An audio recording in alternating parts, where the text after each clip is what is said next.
Bismillahirrahmanirrahim. Assalamu alaikum wa rahmatullahi wa barakatuh.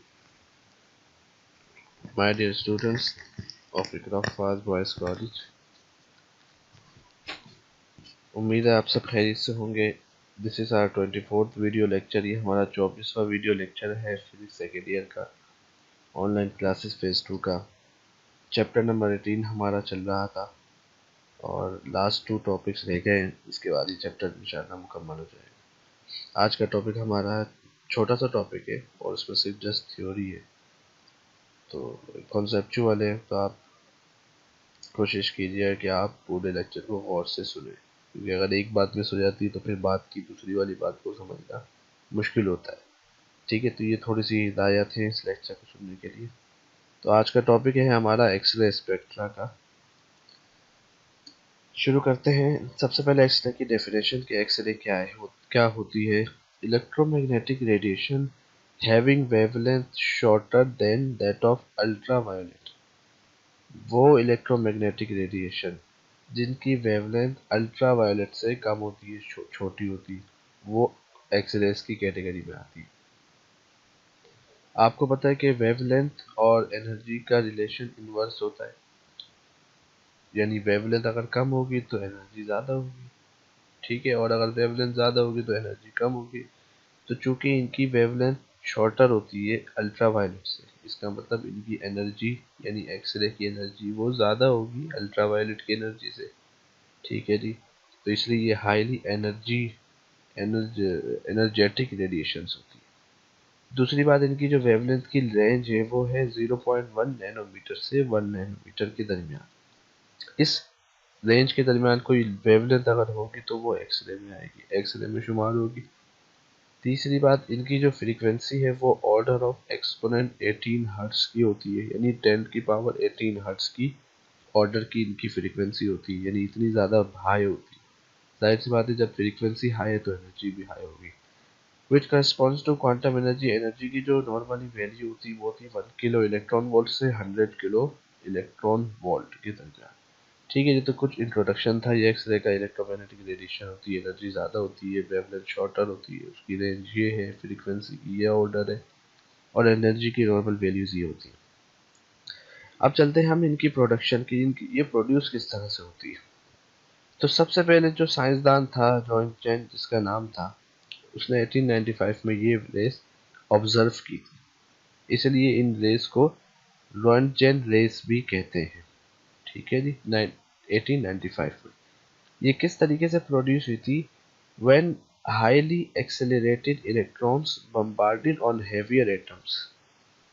जब highly accelerated electrons को bombard किया गया, स्ट्राइक किया गया हेवियर एटम्स पर, तो एक्सरे प्रोड्यूस हुई। इस तरीके से अब आप इसको समझ लें तो आपको ये पूरा जो यहाँ पे पैराग्राफ लिखा है ये खुद समझ आ जाएगा। देखें, ये एक इसका एपरेटस है। ठीक है, यहाँ पे कोई वोल्टेज की सोर्स कनेक्ट है, लेट से बैटरी कनेक्ट है, यहाँ पे पॉजिटिव टर्मिनल और यहाँ पर नेगेटिव टर्मिनल कनेक्ट है। तो ये आपके पास कैथोड बन जाएगा, कैटायन पॉजिटिव होता है तो कैथोड नेगेटिव होती है। तो ये वाली जो इलेक्ट्रोड है ये आपके पास बन जाएगी कैथोड, यहाँ पे फिलामेंट लगा हुआ है, और ये वाला जो इलेक्ट्रोड है ये आपके पास मेटल है जिसको हम एनोड भी कहेंगे। ठीक है, और ये जो सर्कुलर आपको नज़र आ रही शेप, ये एक गिलास ट्यूब है जो कि इवैक्यूएटेड है। इवैक्यूएटेड का मतलब ये कि इसमें कोई गैस वगैरह एयर वगैरह मौजूद नहीं है, बिल्कुल ये वैक्यूम स्पेस है और पूरी शील्डिंग यहाँ पर मौजूद है। अब प्रोसेस क्या होता है कि ये जो फिलामेंट होता है इसका काम ये होता है कि जब आप इसको हीट देते हैं, ठीक है, जब हम इसको वोल्टेज प्रोवाइड करते हैं, इसकी एनर्जी बढ़ती है, एनर्जी बढ़ती है, हीट बढ़ती है, हीट जब बढ़ती है तो ये इलेक्ट्रॉन्स को रिलीज करता है। ये फिलामेंट का काम होता है, टंगस्टन फिलामेंट भी कहते हैं।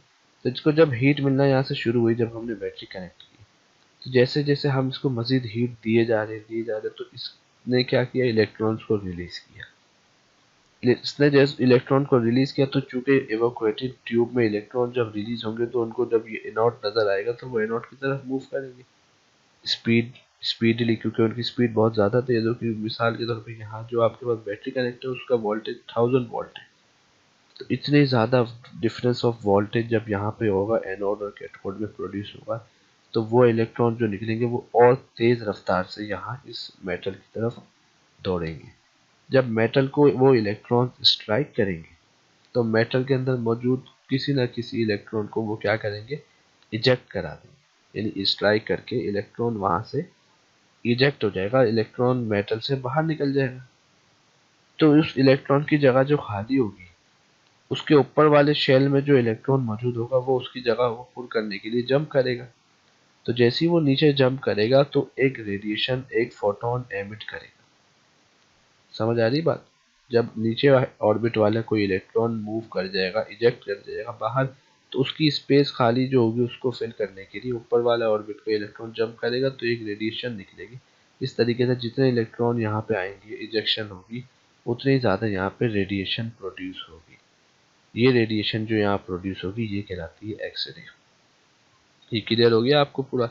यहाँ पे बैटरी कनेक्ट थी, हमने वोल्टेज प्रोवाइड किया, तो ये जैसे ही गर्म होना शुरू हुआ तो इसने यहाँ पे इलेक्ट्रॉन रिलीज किया, इलेक्ट्रॉन्स मूव किया एनोड की तरफ, मेटल की तरफ, मेटल को स्ट्राइक किया। स्ट्राइक करने के बाद जो इलेक्ट्रॉन यहाँ से इजेक्ट हो जाएगा उसकी स्पेस पूर्ण करने के लिए ऊपर से ऊपर वाले ऑर्बिट से इलेक्ट्रॉन जंप करेंगे उस स्पेस पे, तो रेडिएशन एमिट होगी। वो जो रेडिएशन होती है वो कहलाती है एक्सरेज। ठीक है जी। यहाँ पे आप लिखे तो यहाँ पे सारी तफसील लिखी हुई है कि सोर्स ऑफ इलेक्ट्रॉन यहाँ पर मौजूद है। मैंने आपसे कहा कि वो टंगस्टन फिलामेंट है जो कि इलेक्ट्रॉन्स प्रोवाइड करता है। जब हम उसको हीट करते हैं वो कैथोड है, यहाँ पर एक गिलास ट्यूब है, और इसके अलावा यहाँ पर एनोड मौजूद है जो मेटल यहाँ पर कोई मौजूद है। ठीक है जी। अच्छा, रोंटगेन ने ऑब्जर्व किया कि जब इलेक्ट्रॉन्स रिलीज हुए यानी यहाँ से निकले, heated and when they were accelerated by 1000 of volt, जब वो एक्सेलरेशन के साथ यहाँ से निकले और उन्होंने टारगेट को हिट किया, very penetrating radiation was emitted from the surface of anode। तो यहाँ से बहुत ज़्यादा penetrating radiation emit हुई। ठीक है जी। These rays were of the same nature as light। वो जो रेज emit हुई थी वो सेम नेचर की थी लाइट की नेचर की जैसी, और एनी अदर इलेक्ट्रोमैग्नेटिक रेज की जैसी। ठीक है जी। तो ये यहाँ पर उन वेव रेज के बारे में उनकी नेचर के बारे में बता रहा है कि जो यहाँ रेज निकल रही है वो लाइट की नेचर की जैसी थी। अच्छा, शुरू शुरू में in the beginning X ray were direct detected by photographic plates, यानी हम कोई फोटोग्राफिक प्लेट्स यहाँ यूज कर सकते थे जहाँ पे वो एक्सरेज हमें नजर आती, या बाद में later on could be detected by semiconductor devices also. तो वो बाद में सेमीकंडक्टर डिवाइसेस की मदद से भी देखी जाने लगी। तो ये एक्सरे की डेफिनेशन थी। एक्सरे की प्रोडक्शन के बारे में था। नॉर्मली कभी कभी सवाल आ सकता है कि प्रोडक्शन ऑफ एक्सरे बताएं किस तरह से होती है, किसने की सबसे पहले, क्या उसका एपरेटस था और क्या वर्किंग की कि जिसमें हम एक्सरे को देख सकते थे, किस तरह एक्सरे प्रोड्यूस हुई। उम्मीद है आपको क्लियर हो गया होगा। नेक्स्ट चीज जो है हम एक्सरे के स्पेक्ट्रम के बारे में पढ़ेंगे। तो एक्सरे दो तरह के स्पेक्ट्रम प्रोड्यूस होते हैं, यानी एक्सरे चूंकि एक रे है, जब वो निकलती है तो वो दो तरह के बनाती है, एक कंटिन्यूअस और दूसरा लाइन स्पेक्ट्रम। तो पहले कंटिन्यूअस स्पेक्ट्रम कहेंगे। इस कंटिन्यूअस स्पेक्ट्रम को हम ब्रेमस्ट्रॉ-लंग भी कहते हैं। Spectral analysis of X ray spectra shows a continuous spectrum. ठीक है जी। कंटिन्यूअस स्पेक्ट्रम देखा गया when an electron accelerated through high voltage is deflected and slowed down when pass close to atomic nuclear. अच्छा, ये पुरानी थ्योरी है। क्लासिकल थ्योरी के मुताबिक ये कह रहे हैं कि जब एक इलेक्ट्रॉन जो कि तेजी से आ रहा होता था वो किसी न्यूक्लियस के पास से गुजरता था, न्यूक्लियस में प्रोटॉन और वो होते थे, उसके पास एटम होता था, एटम के अंदर मौजूद होता है न्यूक्लियस। तो जब उसके पास से गुजरता था तो वो डिफ्लेक्ट हो जाता था और स्लो डाउन हो जाता था, यानी उसकी जो स्पीड होती थी वो कम हो जाती थी। ठीक है। ये जब इलेक्ट्रॉन इस तरह का प्रोसेस करता था तो ये जो स्पेक्ट्रम बनाता था ये कहलाता है bremsstrahlung spectrum. According to quantum theory के मुताबिक जब वो एक्सेलरेटेड इलेक्ट्रॉन स्लो डाउन होता है तो उसकी एनर्जी में डिफरेंस आ जाता है ना, यानी पहले जब वो जिस स्पीड से आ रहा था उसकी स्पीड ज़्यादा थी, इसका मतलब काइनेटिक एनर्जी ज़्यादा थी। अब जब उसकी स्पीड कम हो गई इसका मतलब काइनेटिक एनर्जी कम हो गई। तो उसकी जो काइनेटिक एनर्जी में डिफरेंस आया है, ये देखो एटम था और ये इलेक्ट्रॉन था, इलेक्ट्रॉन एटम के पास से गुजरा, ठीक है, फास्ट था, जैसे ही गुजर गया डिफ्लेक्ट हो गया, उसकी स्पीड कम हो गई। तो अब ये इलेक्ट्रॉन की एनर्जी पहले फास्ट थी अब स्लो हो गई, इसका मतलब पहले काइनेटिक एनर्जी ज़्यादा थी अब कम हो गई। तो काइनेटिक एनर्जी में जो कमी आई है, एनर्जी तो कंजर्व होती है हमेशा, तो वो कहाँ से पूरी होगी, वो ये फोटोन प्रोड्यूस करेगा। आप फिगर से और समझ जाएंगे। ये हाईली एक्सेलरेटेड इलेक्ट्रॉन आ रहा था, ये न्यूक्लियस मौजूद था, ये इसके पास से जैसे गुजरा, देखो ये डिफ्लेक्ट हो गया। ये डिफ्लेक्ट होकर इसने ई प्लस यानी स्लोड इलेक्ट्रॉन का मतलब ये है कि यहाँ पर ये हाई स्पीड से आ रहा था, जैसे ही इसके पास से गुजरा तो डिफ्लेक्ट होने के बाद इसकी स्पीड कम हो गई। तो ये काइनेटिक एनर्जी ज़्यादा थी, ये काइनेटिक एनर्जी कम है। तो जब दोनों एनर्जी में डिफरेंस है पहले की और बाद की, तो उस एनर्जी को पूरा करने के लिए ये कहा जाता था कि यहाँ से एक रेज निकलती है जो कि एनर्जी वाली होती है, जिसको कहते हैं एक्सरे। और ये जो स्पेक्ट्रम बनाती है वो क्या बनाती है, continuous spectrum. Is that clear? अच्छा जी, अब वो ये कह रहे हैं कि जो मैक्सिमम फ्रीक्वेंसी होती है वो जो ऑब्जर्व हुई वो डायरेक्टली प्रोपोर्शनल थी accelerating voltage between the electrons. और ये जो मैक्सिमम फ्रीक्वेंसी है ये मटेरियल पे डिपेंड नहीं करती थी। मिसाल के तौर पे अगर मैं आपको ये ऊपर वाली बात दिखाऊं दोबारा, ये फिगर देखो, तो आपके पास यहाँ से इलेक्ट्रॉन आ रहे थे ना, जब हमने इसको वोल्टेज प्रोवाइड किया तो ये प्लस बन गया, ये माइनस बन गया, इसको हीट मिली तो जैसे ये इलेक्ट्रॉन रिलीज करता था, तो जितनी ज़्यादा यहाँ पे हम इसको वोल्टेज देते थे उतनी स्पीड से इलेक्ट्रॉन जाते थे, इस मेटल को स्ट्राइक करते थे, यहाँ से फिर रेडिएशन निकलती थी। तो ये जो रेडिएशन निकलती थी ये डिपेंड करती थी वोल्टेज के डिफरेंस पर, यानी कितना वोल्ट आप प्रोवाइड कर रहे हो। अगर 100 वोल्ट का डिफरेंस प्रोवाइड कर रहे हो तो कम रेडिएशन निकलती थी। अगर आप जो है वो 1000 वोल्ट का प्रोवाइड कर रहे हो तो जो रेडिएशन निकलती थी उनकी एनर्जी उतनी ज़्यादा होती थी। आप 10,000 वोल्ट का अगर मिसाल के तौर पर यहाँ पर वोल्टेज प्रोवाइड करो तो उतनी ही ज़्यादा एनर्जी वाली एक्सरेस निकलती थी। तो एक्सरे की जो एनर्जी थी, जो फ्रीक्वेंसी थी, वो डिपेंड करती थी वोल्टेज पर कि आप वोल्टेज कितना प्रोवाइड कर रहे हो। इस बात पर डिपेंड नहीं करती थी कि आपने मेटल कौन सा लिया हुआ यहाँ पे एनोड। ठीक है ना, तो यही बात वहाँ पे जिक्र है। अच्छा जी, अब दूसरा जो हमारा स्पेक्ट्रम, ये कंटिन्यूस स्पेक्ट्रम था। उम्मीद है आपको क्लियर हो गया होगा कि किस तरीके से ये प्रोड्यूस होता था। इलेक्ट्रॉन जब न्यूक्लियस के पास से गुजरता था तो उसकी स्पीड कम हो जाती थी, उसकी एनर्जी को पूरा करने के लिए एक एक्सरे निकलती थी जो कि कंटिन्यूस स्पेक्ट्रम बनाती थी। कंटिन्यूस स्पेक्ट्रम उसे कहते हैं जिसमें बहुत सारे कलर्स एक साथ मिक्स हुए हुए होते हैं और उनकी बाउंड्री को हम डिफ्रेंशिएट नहीं कर पाते देख करके, भाई ये वाला कलर यहाँ खत्म हो रहा है, यहाँ से दूसरा शुरू हो रहा है, जैसे कि रेनबो में होता है। ठीक है ना, लाइन स्पेक्ट्रम होता है जिसमें लाइंस अलग अलग शो हो रही होती है। तो यहाँ पे अब जो दूसरा स्पेक्ट्रम हम पढ़ेंगे उसको हम कहते हैं कैरेक्टरिस्टिक स्पेक्ट्रा। कैरेक्टरिस्टिक स्पेक्ट्रा, ठीक है जी। अच्छा जी, ये कब हुआ था कि जब 1913 में मूसले ने डिस्कवर किया एक दूसरी technique of producing X ray, in which X ray energy depend upon the nature of target and spectrum stand. यानी उसने ये कहा कि अब तक हम जो कह रहे थे कि जो एक्सरे की जो एनर्जी है, जो फ्रीक्वेंसी है, वो डिपेंड करती है वोल्टेज के डिफरेंस पे कि आप कितना वोल्टेज प्रोवाइड कर रहे हो फिलामेंट को। ठीक है, अब मूसले ने ये कहा हमने एक्सरे की नई टेक्निक निकाली, उसमें ये डिपेंड करता है कि हम मटेरियल कौन सा यूज कर रहे हैं, एनोड कौन सा यूज कर रहे हैं। तो एक्सरे की एनर्जी उस मटेरियल पे डिपेंड करने लगी। और जब हमने उसको देखा तो उसके बाद जो स्पेक्ट्रम फॉर्म हुआ वो लाइन स्पेक्ट्रम फॉर्म हुआ, कंटिन्यूअस फॉर्म नहीं हुआ। अब कैसे, आप इसको आप ज़रा देखो। मिसाल के तौर पे यहाँ पे क्या है, इंसिडेंट हाई एनर्जी इलेक्ट्रॉन आ रहा है, ये एक एटम है, ठीक है ना, ये के शेल, ये एल, ये एम, ये एन।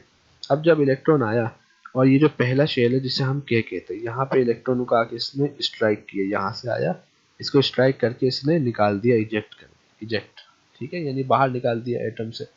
अब यहाँ पे स्पेस खाली हो गई के शेल में। इस स्पेस को पूरा करने के लिए आपके पास एल शेल, जो इससे नेक्स्ट शेल है, वहां का इलेक्ट्रॉन एक यहाँ पर आ जाए ताकि इसकी स्पेस फुल हो जाए, जगह जो खाली। पीछे जो एल शेल था, जब वहां से इलेक्ट्रॉन एक के शेल में आएगा तो वो कहलाता है के अल्फा। ठीक है ना, अब जब के में आ गया तो जो पीछे एल शेल में एक स्पेस खाली हो जाएगा क्योंकि एल शेल का एक इलेक्ट्रॉन यहाँ पर आ गया। तो अब जो एल शेल में जगह खाली है, फिर वहां पे दूसरा क्या कहते हैं, एल शेल में जो है ना वो ऊपर से आएगा, एम में आएगा। तो एम से जब एल शेल में आएगा तो हम उसे कहेंगे एल अल्फा, तो वो एल सीरीज फॉर्म हो जाएगी। ठीक है जी। अब अगर ऐसा हो कि मिसाल के तौर पे के शेल में जो स्पेस खाली है वहां पे इलेक्ट्रॉन की फुल करने के लिए एम से कोई इलेक्ट्रॉन आ जाए तो वो के बीटा हो जाएगा। इसी तरह के में जगह खाली है, उसकी स्पेस को फुल करने के लिए एन से कोई इलेक्ट्रॉन आ जाए तो वो के गैमा हो जाएगा। यानी के सीरीज वो सीरीज बनेगी जिसमें के स्पेस जो खाली है उसको इलेक्ट्रॉन को फिल करने के लिए उससे अगले शेल से कोई इलेक्ट्रॉन आ जाए, चाहे एल से आए। अगर एल से आएगा तो वो कहलाता है के अल्फा, क्योंकि अगला ही शेल है। अगर उससे अगले ऊपर वाले शेल एम से कोई इलेक्ट्रॉन आके यहाँ पे फिल होगा तो वो कहलाएगा के बीटा। और अगर उससे भी ऊपर यानी एन, ठीक है, अगर एन शेल से कोई इलेक्ट्रॉन आके यहाँ पे फिल होगा तो वो कहलाएगा के गैमा। इस तरीके से हमारे पास एक सीरीज ऑब्टेंड हो जाएगी, वो कहलाती थी के सीरीज। इसी तरीके से एल शेल की बात अगर हम ले लें तो एल शेल में भी ऐसी कि अगर कोई इलेक्ट्रॉन इंसिडेंट मिसाल के तौर पे आ रहा है, बम्बार्डियड इलेक्ट्रॉन, उसने आके के शेल से नहीं बल्कि ये जो एल शेल है, इस एल शेल में से कोई इलेक्ट्रॉन इजेक्ट करा दिया तो एल पे जगह खाली हो गई ना। तो एल के स्पेस को फिल करने के लिए एम से कोई इलेक्ट्रॉन आ सकता है, या एन से कोई इलेक्ट्रॉन आ सकता है, या ऊपर किसी और शेल से कोई इलेक्ट्रॉन आ सकता है। तो वो जो सीरीज बनेगी वो कहलाएगी एल सीरीज। अगर एम से आएगा तो एल अल्फा, उससे ऊपर वाले एन से आएगा तो एल एल बीटा, उससे ऊपर से आएगा तो एल गैमा। ठीक है, तो ये एक सीरीज बन जाएगी के अल्फा के बीटा के गैमा, इसी तरह एल अल्फा एल बीटा और एल गैमा। आप यहाँ पढ़ें तो ये बात लिखिए कि characteristic X ray observer can be explain from principle of inertial transition.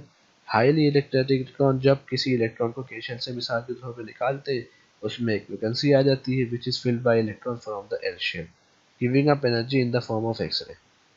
अब आपको ये पता है कि जैसे इलेक्ट्रॉन यहाँ से फिल करने के लिए यहाँ पे आएगा, यानी एल शेल से के में आएगा, या एम शेल से के में आएगा, या एन शेल से के में आएगा, किसी भी ऑर्बिट से दूसरे ऑर्बिट में जब इलेक्ट्रॉन नीचे जंप करेगा तो वो एक एनर्जी को एमिट करेगा, एक रेडिएशन को एमिट करेगा, वो कहलाती है एक्सरे।